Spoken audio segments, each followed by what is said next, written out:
So, Bullmania taken care of this week. The Wire have a week off due to Wembley. Welcome to the podcast, everyone. Welcome, Rob. Yeah, good afternoon, Adam. We're on location again at the Grange. It's lovely and sunny today. It is. And again, hottest day of the year. We've just been getting soaked by the sprinkler. Yeah, doing sprinklers the on the bowling green. Just to prove we are in the place where we are as well. Yeah, but yeah, I asked a question last week, so we're going to start off before we left off last week. And then we'll get into the Bradford game. Rob, if you had any job in sport, what would it be? Yeah, so there's lots of different areas within sports, and it's not just rugby league and football, cricket, all sorts, rugby union. There's all sorts of different jobs that go on to make the team run on the pitch. Yeah. The team that run on the pitch, Just a little thing. The mainstays, aren't they? Yeah, They're the things that bring. But there's things that go on to keep them on the field. There's people, physios, Doctors. All sorts of different strands of people who keep these athletes ticking over. There's conditioning staff, gym staff. There's all that sort of thing. There's admin staff. Yeah. All these people keep one scene going, if that makes sense. Yeah, as you know, sorry to interrupt you there, but as you know, like working in radio and me being photographer for Salford, they have like if you've never been like part of behind the scenes before a game, there's like an itinerary of what goes on at what time, and it's pretty interesting to see. Like 5 minutes before kick-off, cheerleaders. There's so much stuff what goes on, and that is like we've just said there. The Warrington Wolves, Salford, the rugby team themselves, they just perform their own things, but behind the scenes there's obviously hospitality stuff as well, keeping them all happy. There's loads of stuff, but yeah, go on, Rob. Sorry. Yeah, so there's a lot, like I said, there's a lot of strands. There's something I took a real interest in the last couple of years, and it's more through my observing, but I'd love to, I don't know why I'd love to experience it, but either performance analysis or sports science. Performance analysis, for anyone who doesn't know, if you see a guy sat next to Sam Burgess with a computer, he's keying all the stats in, and that's what performance analysis is. I'll give you a bit of a synopsis on performance analysis. So they all have a GPS unit in the shirt, and it tracks how many metres, the heartbeat, run rate, all that sort of thing. So if you stop for a rest for 2 seconds, that will flag up on the GPS. Yeah. If you don't take your next tackle, that will flag up on the GPS. So performance analysis is a breakdown for the players using the computers, using the video technology to come back into it, look where they've gone wrong. So when they said they do video on a Monday, that's what they do, that's performance analysis, because they look at it from different angles, and it gives the players a chance to understand how many minutes they've done, how many metres they've done, what carries they've done, that sort of thing. I find that quite it's fascinating. Yeah. Because it's something you don't think about. No. When you sat on the terraces, you don't actually think about it. No. It's like sports scientists. Now, I can't really give you a description of sports scientists because I'm not entirely sure. Yeah. But a lot of sports science is, it's the behind the scenes work, it's the kind of getting the players to tick over, just improving the performance side of things. To me, they're quite sort of interesting. Yeah. They're quite interesting strands to look into, and you can see how the club sort of functions and I agree. what they do to put in these steps to making the players better each week, sort of thing. Okay. So I mean, you're in media. Yeah. You see the preparation. Yeah. I'd love to be a photographer full time if that was for Salford or Warrington or a Super League club, because you've got to go where the work is, haven't you? Yeah, definitely. But I'm probably going to say probably near you really. Probably going to say the other side of it, a physio. Just seeing like obviously I did sports science at school, got a GCSE out of it. I could have carried on, but I didn't. I actually went into media studies, so obviously photography in my element at the minute. But no, I thought that was pretty interesting, obviously knowing all the parts of the body, what helps out in the quiz every Monday night.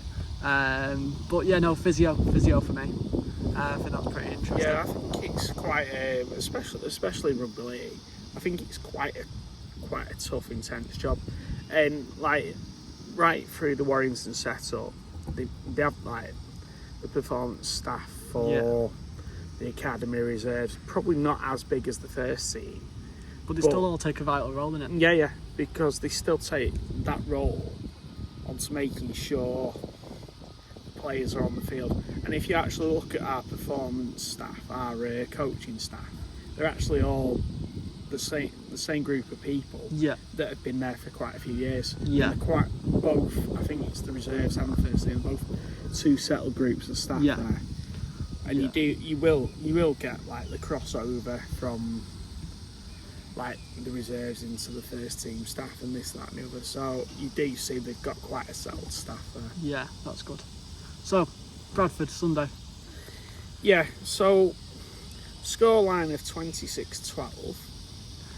Yeah. It's not exactly convincing, was it, on Sunday? No, it wasn't the best. It was a poor game. I know a few people who left early because they were getting bored with the game.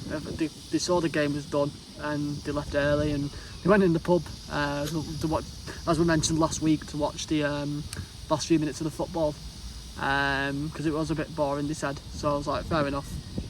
But yeah, I don't think Bradford offered much. They were a bit lucky with them tries. There was a little bit lacked in defence from us. Not what like we're used to. Obviously, we didn't have the likes of Mark Sneed. We trusted Leon Hayes and Ewan Irwin this week. What was good to see, I like Leon. To be honest, neither of them put a foot wrong to me. No. I mean, Leon actually stood up in defence as well. Yeah. They just offered something a little bit different. I mean, there is potentially another game in Hull next week where you could actually throw the two of them back in again. Yeah. I've rated Leon for a while. Obviously, I took photos when he was at Salford. He did the drop goal to win them against Batley, and he shows that he has got the talent. I think, like obviously the Championship, I'd say in football as well, I'd say it's a better league than the Super League at the minute. It's more competitive, as we've mentioned for weeks and weeks. That the teams, they just seem to be dropping off a bit. Yeah, and it's not just Warrington, but I mean, to be honest though, I think Warrington's drop off on Sunday could have been the intense heat because it was very, very, very hot on those terraces. I mean, the reserves run out comfortably 64-0, but the Bradford reserves really didn't give. No. They didn't give a lot. Warrington really stood up and they improved over the past couple of weeks. I will caveat that as well and say they got beat by Castleford last week, the reserves, and that was because they had fringe first team players playing for the reserves. Yeah, I mean, you can do it, but it's not really fair, is it? No, I mean, the average age of Warrington's reserves team is 19. These guys were in the late 20s, early 30s. Yeah. Not getting into the Castleford first team, so they've got to play somewhere. Yeah. Just about to get sprayed again. They've got to play somewhere, so they put them in the reserves, which is fair enough. But yeah, there's a balance, isn't there? Yeah. From like reserves and like, I don't know. I think there should be a rule maybe. Yeah. Only so many players over A certain 25 age. can play into the reserves. Yeah, I agree. Because when you're going up against fully grown, because your body's not developed at 19, no, absolutely. When you're going up against fully grown adults like that, got no chance. Like the experience they've got, and obviously there's like the likes of Ewan Irwin, who's came from the reserves, who's getting the experience now, Leon Hayes. But when you're a Papua New Guinea, and obviously it's in their blood, isn't it? Like it's in their blood to play rugby, and they're a lot more talented than, I'm going to say, a few Englishmen. Like we had Roger Ty last year. He was incredible. I think he was a lot of fans' favourites. They're a tougher breed. They're a tougher breed in Papua New Guinea. But yeah, he was a fan's favourite last year for a few Warrington fans, and a lot of fans were devastated to see him go. But if you're going to get like five Roderick ties on your pitch in the reserves, you've got no chance. No, it does make it a lot harder. I mean, I get that players, when they've had injuries and stuff, have got to go somewhere. Yeah. I think there's got to be some sort of... They've got to look at that. Yeah. Because it's not entirely fair, is it? No. I mean, yes, we put Sneed and Bentley in, but they were the only two players exactly. that we put in. Two people, players, sorry. Maximum. Yeah, that's fine. When you're talking 4, 5, yeah, whatever it was. Becomes a bit of a joke. Yeah, so who are your standouts on Sunday? Leon Hayes, I think he played very well. I think he stood up pretty well. He had a very good defensive game, good kicking game. People like, I know a few people say like his defence isn't that good. And his kicking's not that good, but you're forgetting he's only a small lad. Yeah. He can only do so much. And I know he got sin binned and he has got a match ban. I'm going to say James Bentley. And I know a few people shake their heads at that, but when he came on, he'd calmed down a bit. Yeah. But you can't be doing this week in, week out. No. But I think what a lot of teams do is they wind him up. Yeah. They know it. Their coach, whoever it is, so Kurt Haggerty, for instance, will have gone into whichever Bradford player and said, just get up to James Bentley's skin, just get under his skin. And that's what Mikey Lewis did on the Challenge Cup semi-final. Well, that's why Bentley got sin bin. To be fair, I don't think it should have been a sin binning. No. All Bentley was actually trying to do was trying to complete the tackle. Yeah, but as I've said, when he came back on, he'd calm his head, and he was actually a really good player. He's a good lad. He tackles anything what moves. He offers a lot, to be honest. Yeah, and it's just you've got to be disciplined as well. Yeah, he makes silly errors. Yeah, the errors don't. But once you start making silly errors, it's a bit hard to get it back.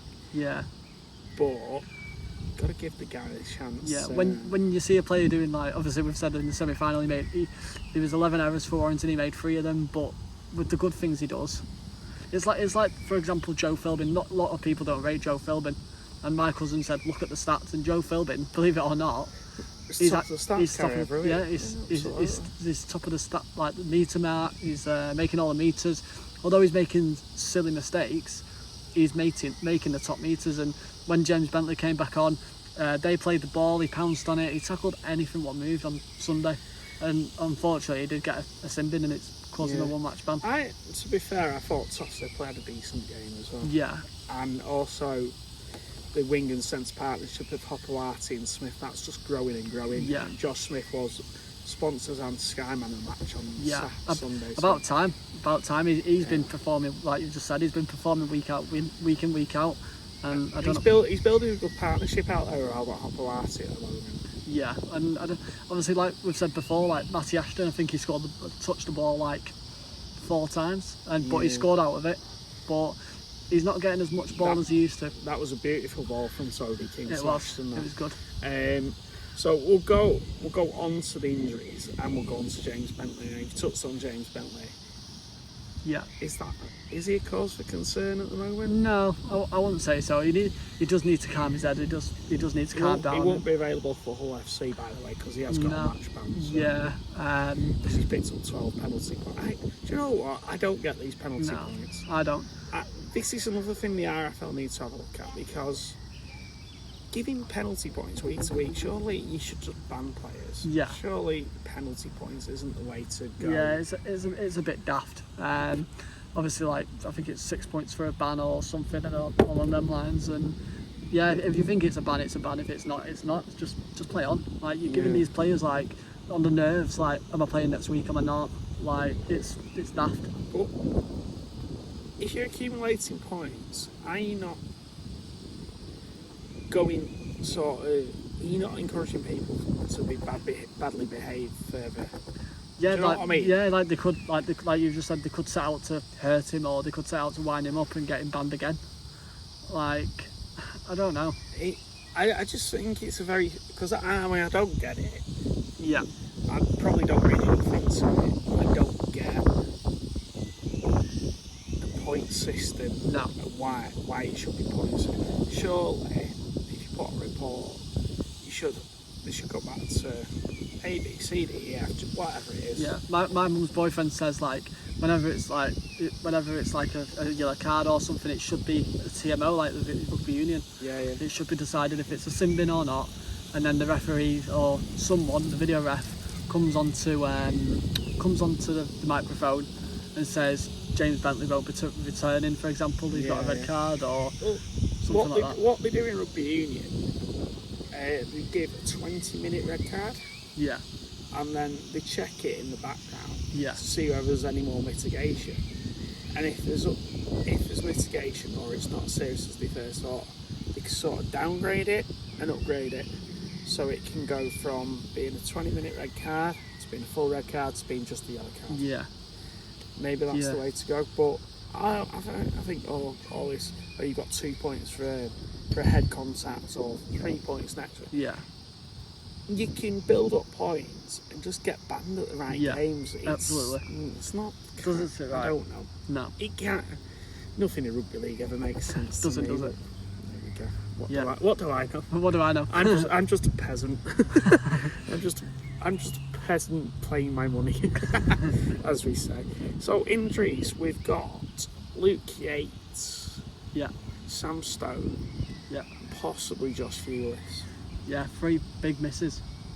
He's started with Josh Fewlis. He stepped in for Taylor Ray these last, I'd say, 5 games, and he's even said himself he prefers playing fullback, and he did his debut in fullback, and I think he is a fullback.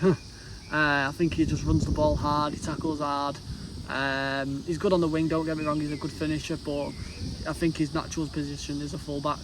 And I think if Josh Fewlis wasn't injured, I think Kai Taylor-Ray would be lucky to get his boots back, because Josh Fewlis is a great fullback. Sam Stone, we've mentioned before, he's like a Jason Parker of rugby. He's a bit unsung hero. Pops up in the right places. Exactly, scores. We missed him, I think. I don't know why we subbed him against Hull Car in the semi-final late on, and then he obviously came on back and scored that try. And they probably thought at that time that the game had gone anyway. Yeah, and then obviously Luke Yates. He's a great player. Yeah. He's a great miss for the Warrington team. He gives so much determination. Yeah. Sam Stone apparently did that in training. He apparently was running too fast. Don't run too fast. I know. he was running too fast, and he just felt something go. Yeah. That's what I got off the Guardian. The Guardians. Yeah. So, how do Warrington now manage the injuries? Well, we mentioned it before. We've got some great academy products coming through. I think we need to utilise them. Like I put a post on Facebook in the week saying like Hull KR had to, like we've mentioned before, Hull KR had to use all their playing. I think they played everyone apart from 3 key players on Thursday against Wigan. I think there was 3. I think is it Dean Hadley? I think he's picked up a hamstring. Yeah. So he might not be playing this week. But Wigan have got that win. Like that's how you get success. You play your academy in little games like that. Just give them a run out, and that's a success club, I'd say. Playing the reserves, but yeah, we've got plenty of reserves who are trying to get first team experience. I think we should do it. We've got well, you can stick with. I mean, Luke Thomas was outstanding on Sunday, so you can stick with Luke Thomas. Maxwell hopefully will come back in. Yeah, and then you've got Lachlan Webster's coming as well. Kai Taylor-Ray should be back very soon as well, because actually Kai Taylor-Ray was walking around quite freely on Sunday. He was coming in as I was going out to the shop to buy me hat. He spoke to me, I actually didn't recognise him at first, and it clicked with me later on who he was. Yeah. So I was like, that's Kai Taylor. This is what my dad said. My dad said, George Williams doesn't look injured, why is he not playing? I said, you don't know he's injured though. Like, it's a neck injury, it's a hard one. So, yeah, I don't know. Yeah. It's, you just gotta manage it as best as possible, really, haven't you? You've just got to... just manage the time and manage the period, and I mean it'll just help a little bit because back end of the season you get some of these players back Yeah. for when it matters the most. Yeah. And if you can keep scraping through and picking up wins, because this is my next point. So we're going into the Challenge Cup break, so all the teams get a week off, bar Wigan, bar OKR. Yeah. Are we happy with Warrington's current league position? We sit second in the table with 2 losses and 10 wins. I'd say so. I think. And we've not been defeated at home. Yeah, like we've done better than last year. Yeah, obviously I can't remember our position last year going into Wembley. I think we were near the top, weren't we? Or 6 or. I don't think we were. Yeah. I don't think we were that high up. But I'd say we look better this year. We've not got a Challenge Cup final on our backs, and then, like I've said before, when we lost that Challenge Cup, our heads dropped. Yeah. I think we're in a lot of better. Like we're playing all right. Well, playing good rugby. We must be to get second in the league. Yeah. We're picking up the wins, and we're playing all right rugby. So I'd say yeah, we are in a good spot. Obviously, we've got that game in hand as well. So I think we're in a good spot. Yeah, I think you've got to look at sort of where we are in the table. Yes, we could be a lot better, but maybe you don't want them to click out of second gear for a little bit. No, obviously. If you can pick up wins and you're still playing in second gear, you just kick up at the right time. Yeah, like we had that week off against Hull KR for the World Cup Challenge. We dropped off a bit after that, and it was a shame to see, but we clicked back in, and now we've got another break. It's a shame, but we'll get there. So Warrington's next 4 games. Yeah. Hull FC. Yeah. Saints. Yeah. Leeds. Yeah. Catalan. I'm going to say 3 out of the 4 very tough games. Very tough games. You've got Hull FC. They're on a slow run of form at the minute. Still not picking up wins though. They're No. another team that are really. I mean, if I were a Hull FC fan, I'd be concerned about how much they are dropping off. Yeah, they've just made the first signing. It's not been announced yet, but Bailey Hodgson for Hull. For Leeds going there. The other day. He's going there, and that's Steve Mack's first signing. So he's a good signing, to be fair. But yeah, Hull FC, they have a habit of doing this, and then when they play against us, they have a habit against us where they always beat us, and it's a shock. Saints, we've not got beat against them in 9. They'll be without Jackson Hastings and possibly a few other players. Yeah, I'm going to be honest. I'm a Warrington fan through and through, and I know I'll probably get stick for this, but I think we might get beat by them. I don't think we will. Obviously, this goes on the. I mean, we're talking 3 weeks down Yeah. down the line. I know Jackson Hastings won't play for Saints that night. But I mean, it's gonna again depend which players are on. Yeah, the field and who's up for it. Yeah, All depends on the day, but I don't know at the minute. Like, obviously, I'm a Warrington fan, but yeah, I think Saints are going to be up for this. This is going to be their cup final. If Warrington can get through this period, and we can assess them, say maybe get to what we're on 12 points, no, more than that, 16. 16, yeah. So 18 is it? 16? 16, I think. 16, 16 with 2 behind Leeds because we've got a game in hand. Yeah. If we can get up to 18 points, that'll at least guarantee Warrington a playoff spot. Yeah. Because that's the most amount of points we picked up last year. Well, there you go. So that'll give you that playoff spot in anywhere in the top 6. Yeah. If you can get 22 to 26, I would say top 4. Yeah. And if you can go 28 to 32, You're pushing top 2. top 2. Yeah. Absolutely. Saints' next game, by the way, is Leeds. At Leeds on a Thursday night. Yeah. See what I mean? Like, I feel like Saints are going to get beat there, and Leeds are on fire at the minute, aren't they? They've obviously got our next. I don't know. They got beat by Wigan 2 weeks ago. Yeah. Yeah. Well, yeah. Like we've said before, it's odd. It's an odd year this year. Everyone's beating everyone, but yeah, I don't know. Toss a coin and see where you end up. Yeah. So how do you think Warrington should use this time now? So they've got 14 days-ish, maybe. How should they use the 14 days they've got now between now and the Hull FC game? So we play Hull FC on Friday the 5th of June. Yeah. How do the players use that time? I think we should throw like a little, obviously behind closed doors, I think we should throw like a little friendly in. Get like a North Wales Crusaders up, get like Salford up. Just have like a little session against them. Just have a little play around, just a little training session with them, just to keep the fitness levels up, and then just keep training. Like, obviously I know the weather's playing a massive part in it. When I go to the gym, I don't want to be training in heat, but yeah, no, just keep training, keep pushing yourself, because that's how you win trophies as well. Like, I read a thing, I think it was Kobe Bryant for the LA Lakers.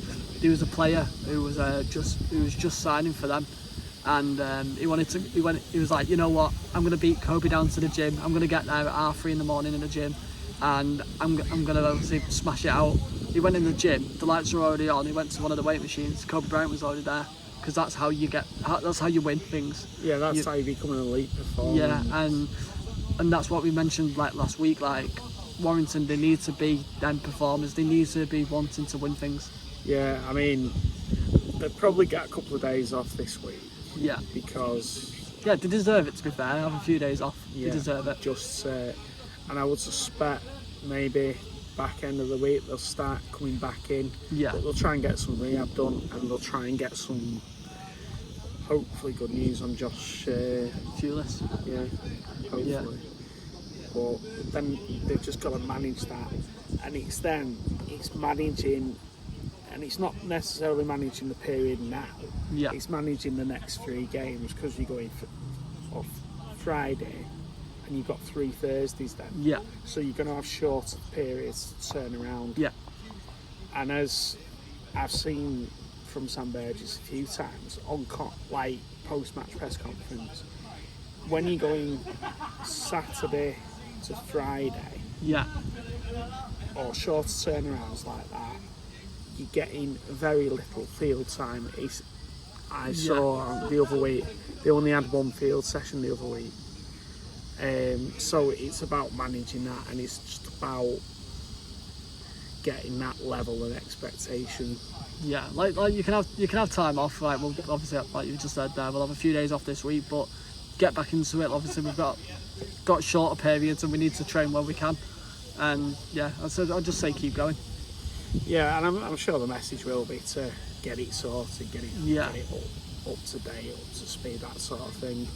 And like I say, these sports scientists, physios, etc., will have a plan for everybody, and that's part of what their role will be when they're off the field and when they're training. They'll have a plan in place, so they go from there to there to there, sort of, and it's just giving that continuity that players need, sort of thing. So as we said, Warrington are taking a week off, not enforced. I mean, we all love to be involved in the Challenge Cup. We would.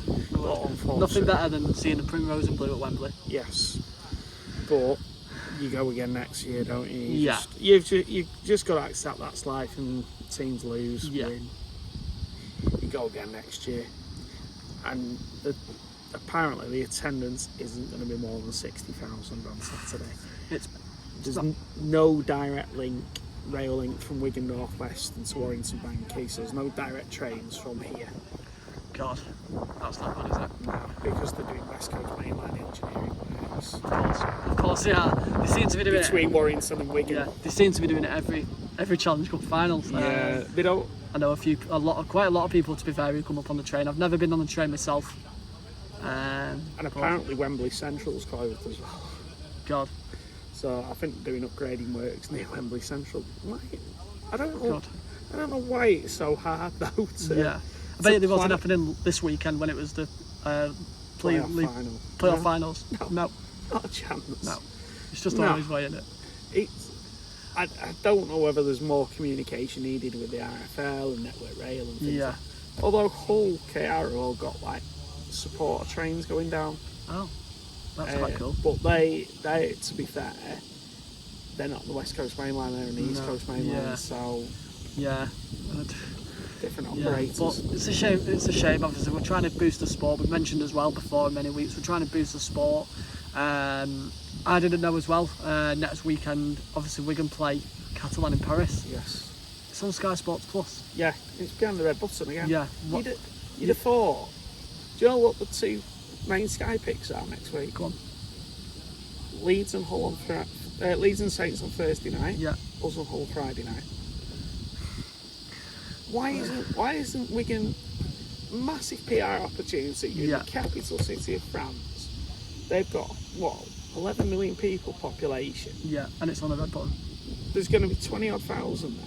Yeah, They're loads watching at home. Australians watching it. They're playing at Paris FC, which is not Paris Saint-Germain. It's apparently across the road from it. Yeah. They're playing at Paris FC. They've got a massive PR opportunity. Oh, stick it behind the red button. Yeah, it's. Some people actually haven't got the red button. No, I was watching Warrington and Toulouse a few weeks ago. I actually texted you saying that my brother couldn't get it on. I got it on, no problem. But I know a few people who actually had issues getting it on, and then by the time they turned it on, we were winning 12-0, and there was no point watching it. But yeah, like the likes of like Wigan and Catalan on the red button, it's just stupid, and we're trying to grow the game, and it's on the red button. It's daft. It's lunacy. Yeah, it's daft. I'm just going back to the Challenge Cup. We'll get to the Challenge Cup preview in a minute. But we're on BBC One, prime time Saturday afternoon, 2:30. There's no football on. No. You've got a clear run of sport. There's 2020 cricket on. That's probably about it. Yeah. There's probably a bit of rugby union on. Why not put it on the Sky Sports or on the BBC or something? But why?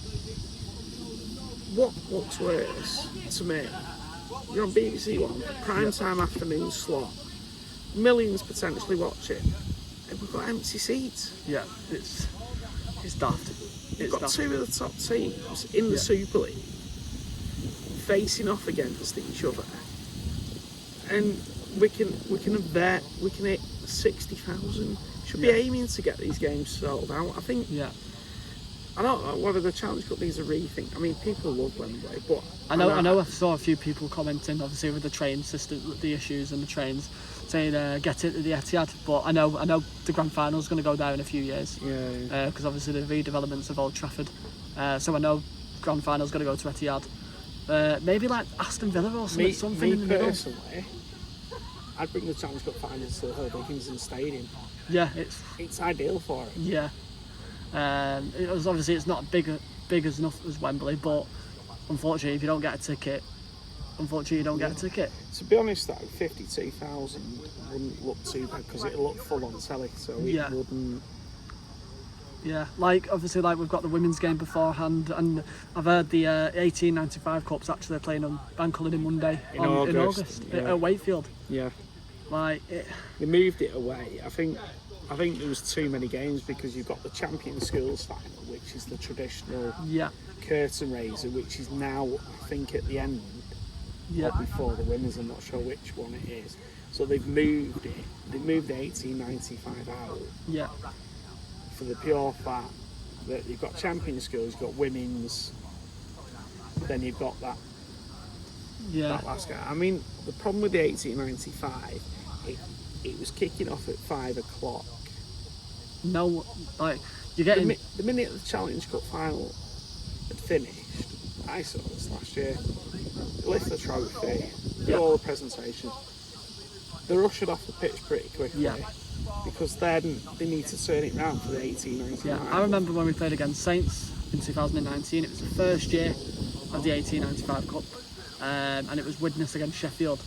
And we were still there celebrating on the pitch, and then next minute Jack Owens came out of nowhere and started warming up because they need the 20-minute warm up. Yeah, it's daft.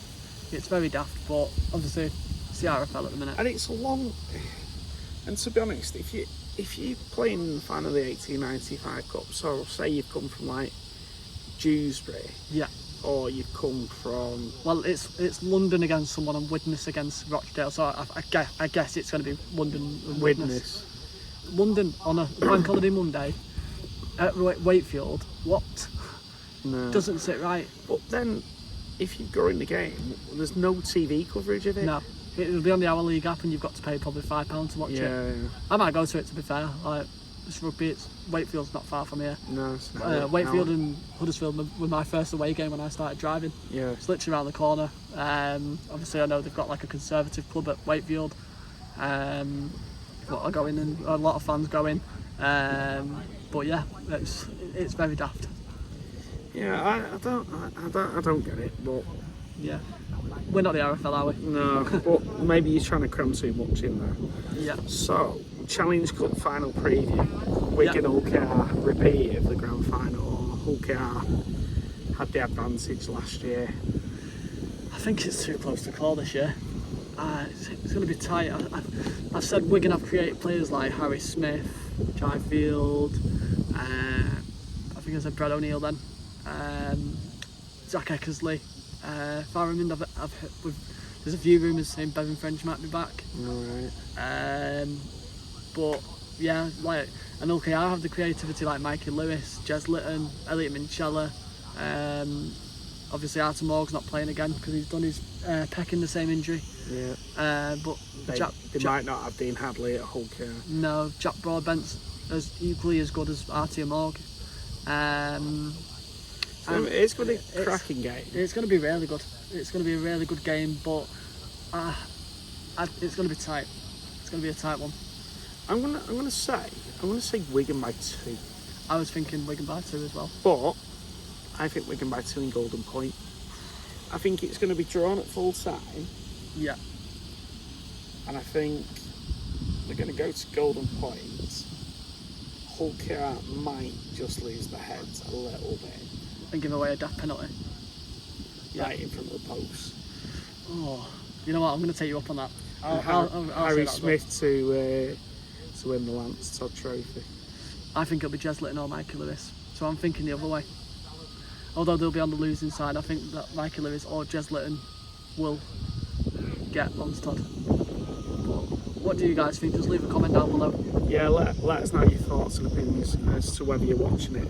So what score are you going to go for? I'm going to go 22-20. I'm going to go... I took the words out of your mouth there. Possibly. I don't know whether it's going to be that high scoring. I'm going to say 18-16. Okay. I don't know whether it's going to be that high scoring.